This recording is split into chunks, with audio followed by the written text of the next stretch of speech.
trouxe um abacaxi aqui pra eles comer. Dudu Coelho escondeu e o irmão dele descobriu.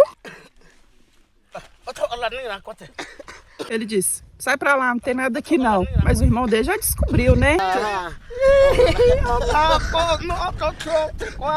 Olha o que o irmão dele acabou de dizer. Eu sei que tá aí. A moça me contou. Não era pra você falar não, seu linguarudo. A Tchuclamar. Ah, seu Loná. O Dudu Coelho disse aqui que ia dividir com todo mundo, que ele tava só brincando. Mas será? O irmão dele disse aqui, ia nada, será?